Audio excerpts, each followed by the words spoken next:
Біртұтас қазақ хандығының құрылуы. Қазақ халқының этногенезі. Этнос сөзінің мағынасы халық деген мағынаны білдіреді. Ал этногенез бұл ғылым, халықтың шығу тегін зерттейді. Сонда қазақ халқының шығу тегін зерттейді. Жалпы этногенез екі кезеңнен тұрды. Біріншісі үнді европалық кезең, екіншісі түркілік кезең. Үнді европалық кезеңде қола және ерте темір дәуірлерін қамтиды. Бұл кезде андрон тайпалары қола дәуірінде, сонымен қатар темір дәуірінде сақ, үйсін, сармат, қаңлы тайпаларын жатқызуымызға болады. Бұл кездегі тайпалардың сыртқы келбеті европоидтық түрде болды. Ал түркілік кезең біздің заманымыздың бірінші мыңжылдығының ортасынан басталады. Яғни түрік қағанатының құрылуынан бастап, яғни түркілік кезең басталды. Сыртқы келбеті монғолоидтық сипатта болды. Қазақ сөзінің мағынасы ерікті, еркін деген мағынаны білдіреді. Ал қазақ сөзінің өзі, қазақ тілінің өзі 14-15 ғасырда қазақ хандығы қашан қалыптасты, қазақ тілі ресми тілге айналды. Қазақ хандығы құрылуының алғы шарттары қандай болды? Бірінші алғы шарты Әбілқайыр хандығы мен Моғолстанның арасындағы ішкі саяси жағдаймен байланысты. Әбілқайыр хандығының ойрат тайпаларынан жеңіліс табуы Әбілқайыр хандығының жағдайын нашарлатып жіберді, себебі халыққа көп салық салынды. Ал Моғолстанның сол кездегі ішкі билік үшін күрес жиілеп кетті. Шығыстағы ойраттар, сонымен қатар Шайбанидың шабуылдары Моғолстанға өте ауыр тиді. Мына осы екі мемлекеттің арасындағы саяси жағдай қазақ хандығының құрылуына алып келді. Екінші себептерінің бірі шығыс Дешті Қыпшақ және Жетісу оңтүстік Қазақстандағы саяси үдерістермен байланысты. Сол кезде Сырдария өзеніндегі қалалар үшін, Жетісу қалалары үшін күрес өте қарқынды жүрді.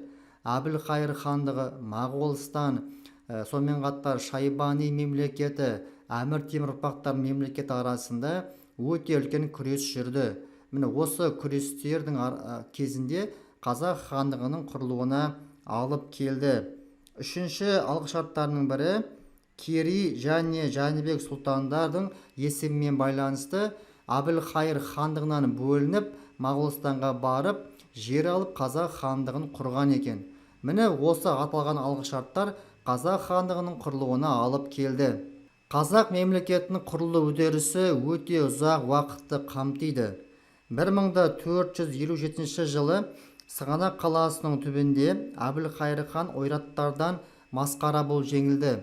Сол кезде ойрат тайпасының көсемі Үстемір Тайшы Әбілқайыр ханға шарт қойып, өте үлкен салық төлеттіруге көндірді. Бұл жағдай Әбілқайыр хандығының саяси жағдайын нашарлатты. 1465 жылы қазақ хандығы құрылды. Қазақ ханның ең алғашқы жер аумағы Шу мен Талас өзендерінің аралығы, Қозы басы деген жерде және Батыс Жетісу жерінде құрылды.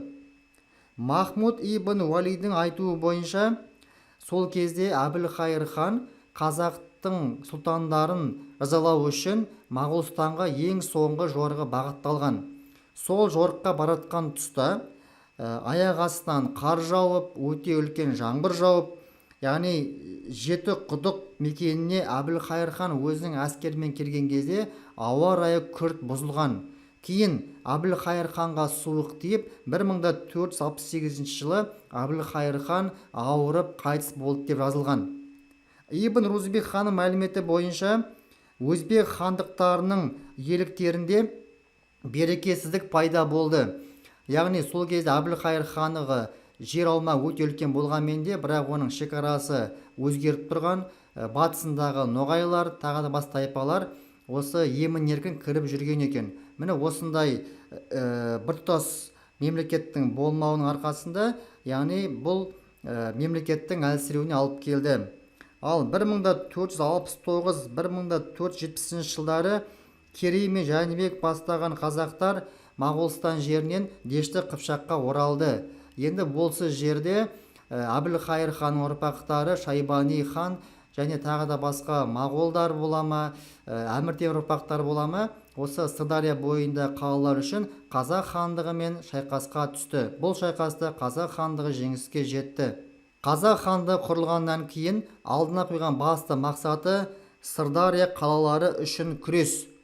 Яғни Сырдария бойында қалалардың экономикалық саяси мәртебесі жоғары болды. Бұл қалалар арқылы сауда байланыстары көп жүрді. Соған байланысты Шайбани ұрпақтары, Әмір Темір ұрпақтары, моғол билеушілері, қазақ хандықтары осы Сырдария бойында қалалар үшін күресті. Ең бірінші күрес бұл ойрат тайпаларының шабуылын тойтарыс беруі. Ойраттар бұл шығыста қазіргі Моңғолия жерінде орналасқан тайпалар. Осы тайпалар Жетісудың жерлеріне, сыр бойында қалаларға қатты қызықты, өте көп шабуылдар жасалды. Екінші бұл Әбілқайыр ханның немересі Мұхаммед Шайбанимен күресі. Мұхаммед Шайбани Мәуереннахр жерінде 16 ғасырдың басында билік басына келді. Сөйтіп өзінің арғы атасы Әбілқайыр хандығы кезіндегі мемлекетті қайта қалпына келтіру үшін қазақ хандарымен күресті. Үшінші Маңғыт әмірлері мен Орта Азиялық билеушілермен күрес. Бұл Маңғыт Ноғай билеушілері және Орта Азиялық өзбек ұлыстары міне осы аталған мемлекеттер қазақ хандығымен кескілескен ұрыстар жүргізді. Бұл ұрыстың барлығында қазақ хандығы жеңіспен аяқталды. Қорыта айтқанда қазақ хандығы 1465 жылы құрылды. 2015 жылы қазақ хандығының 550 жылдығын атап өтті.